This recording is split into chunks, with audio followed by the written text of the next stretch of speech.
ಇಲ್ಲೇ ಈಗಿದ್ರೆ ಒಂದು ಬೆಡ್ಡನ್ನು ಹಾಕೊಂಡು ಅವರು ಈಗ ಕನ್ಯೆಯನ್ನು ಕೂಡ ಆರೋಗ್ಯಕ್ಕೆ ಇಪ್ಪತ್ತಕ್ಕೆ ಇವರಿಗೂ ಒಂದು ಶಾಂತಿಯುತ ಒಂದು ಪಾದಯಾತ್ರೆ ನಡೆಸೋದಕ್ಕೆ ಒಂದು ಪ್ಲಾನ್ ಅನ್ನು ನಡೆಸಿಕೊಂಡಿದ್ರು. ಆದ್ರೆ ಏನೋ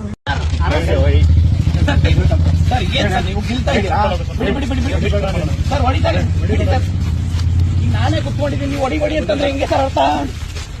ಪ್ಲೀಸ್ ಅರ್ಥ ಮಾಡ್ಕೊಡಿ ಸರ್. ಸರ್ ನೀವು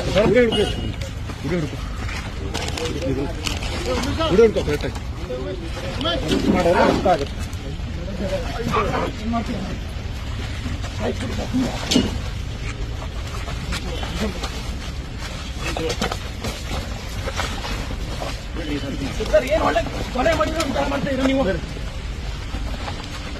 ಸರ್. ಎಷ್ಟೋ ಜನ ಕೊಲೆ ಮಾಡಿರೋರು, ರೇಪ್ ಮಾಡಿರೋರು, ಮರ್ಡರ್ ಮಾಡಿರೋರು ಇದ್ದಾರೆ. ಪ್ರಯೋಜನ ಇದೆ ಅಂತೇಳಿ ಸರ್ ಪ್ಲೀಸ್ ಅರ್ಥ ಮಾಡ್ಕೊಳ್ಳಿ ಸರ್. ನಾನು ಬರಲ್ಲ, ಪ್ಲೀಸ್ ಅರ್ಥ ಮಾಡ್ಕೊಳ್ಳಿ ಪ್ಲೀಸ್ ಸರ್.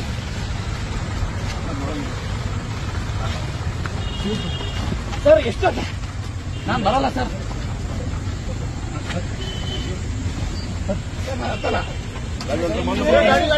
ಏನ್ ತಪ್ಪು ಮಾಡಿದೀವಿ ಅಂತ ಸರ್ ಏನ್ ಹೇಳಿ, ಏನ್ ತಪ್ಪು ಮಾಡಿದೀವಿ ಅಂತ ನೀವು ಮಾಡ್ತೀರಾ ಸರ್? ಎಷ್ಟೋ ಜನ ಕೊಲೆ ಮಾಡಿರೋರು, ರೇಪ್ ಮಾಡಿರೋರು ಇಂಥವ್ರನ್ನ ನೀವು ಅರೆಸ್ಟ್ ಮಾಡಿ ಅವ್ರನ್ನೆಲ್ಲ ಬಿಟ್ಟು ಇವತ್ತು ಗಾಂಜಾ ಕೇಸಲ್ಲಿ ಸರ್ ನೋಡಿ ದಯವಿಟ್ಟು ಅರ್ಧ ಕಾಲಕ ಮುಡ್ಬಿಡಿ ಸರ್, ಕೈ ಕಾಲೆಲ್ಲ ಮುಡ್ಬಿಡಿ, ಕೈ ಕಾಲೆಲ್ಲ ಮುಡ್ಬಿಡಿ. ಸರ್ಕಾರ ಕೇಳಿ, ಫಸ್ಟ್ ರೆಕ್ರೂಟ್ಮೆಂಟ್ ಮಾಡಕ್ ಹೇಳಿ, KPSC ಆಗಿರೋ ಅಕ್ರಮಗಳೆಲ್ಲ ತನಿಖೆ ಮಾಡಕ್ ಹೇಳಿ. ನೀವು ಇವತ್ತು ಒಬ್ಬನ್ಗೆ ನೀವು ಶಾಂತಿಯುತವಾಗಿ ಹೋರಾಟ ಮಾಡಕ್ ಬರ್ತಾ ಇಲ್ಲ ಅಂತಂದ್ರೆ ಸಂವಿಧಾನ ಬರೀ ಬುಕ್ಕಲ್ಲಿ ಇರೋದಷ್ಟೇ ಇವತ್ತು. ನೋಡಿ ಸರ್, ಬಿಡಿ ತಲೆ ಬಿಡಿ. ನಿಮ್ಗೆ ಯಾವ ಅಧಿಕಾರ ಇದೆ ಅಂತ ನಾನು ಹೇಳ್ಕೊಂಡು ಹೋಗ್ತೀನಿ ನೋಡಿ. ನಿಮಗೆ ಯಾವ ಅಧಿಕಾರ ಇದೆ ಅಂತ ನಾನು ಸುಪ್ರೀಂ ಕೋರ್ಟ್ ಹೋಗ್ತೀನಿ. ಹೋಗಿ ಅಲ್ಲ ಸರ್, ಅರ್ಥ ಮಾಡ್ಕೊಳ್ತೀನಿ. ಇವತ್ತು ಶಾಂತಿಯುತವಾಗಿ ಹೋರಾಟ ಮಾಡೋಣ. ನೀವು ಅತ್ತಿಕ್ಕಂತ ಕೆಲಸ ಮಾಡ್ತಾ ಇಲ್ಲ.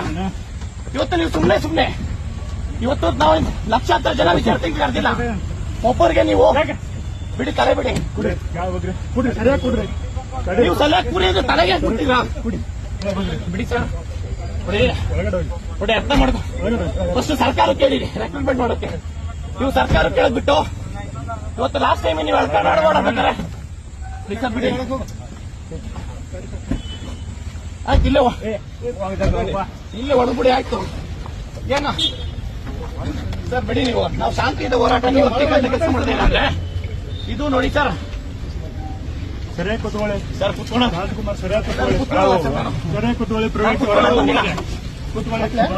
ಪ್ರಿವೆಂಟಿವ್